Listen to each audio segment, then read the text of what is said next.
Protests, citizenship celebrations. To commemorate Australia Day, thousands rallied against the mistreatment of Indigenous people across Australia on Wednesday as citizenship ceremonies took place to mark the country's National Day intended to celebrate the birth of the modern Australia. The January 26 public holiday marks the date the British fleet sailed into Sydney Harbour in 1788 to start a penal colony, viewing the land as unoccupied despite encountering settlement. But for many Indigenous Australians, who trace their lineage on the continent back 50,000 years, it is Invasion Day. Many protesters at rallies across cities dressed in black to mourn the day, with some carrying the Aboriginal flag and change the date signs. Some protests were organized online amidst concerns of surging COVID-19 cases. A monument depicting Captain James Cook, who arrived in the Pacific 252 years ago, triggering British colonization of the region, was doused in red paint overnight in Melbourne. Speaking at the national flag-raising and citizenship ceremony in Australia's capital, Canberra, Prime Minister Scott Morrison honoured the traditional custodians of the country. "We recognise Indigenous people's right across our land, from the Torres Strait Islander people in the north,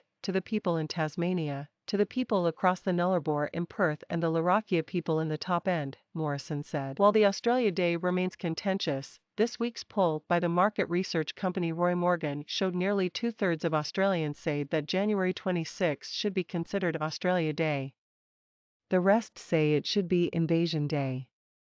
Australia's 700,000 or so Indigenous people track near the bottom of its 25 million citizens in almost every economic and social indicator. Living often in remote communities, they also have been at greater risk from COVID-19. Most of the 200 or so Aboriginal communities spread across Western Australia are closed to tourists and travellers. Australia on Wednesday recorded at least 74 deaths from the virus, one of its highest number of deaths in a day, as the highly infectious Omicron variant tore through the country.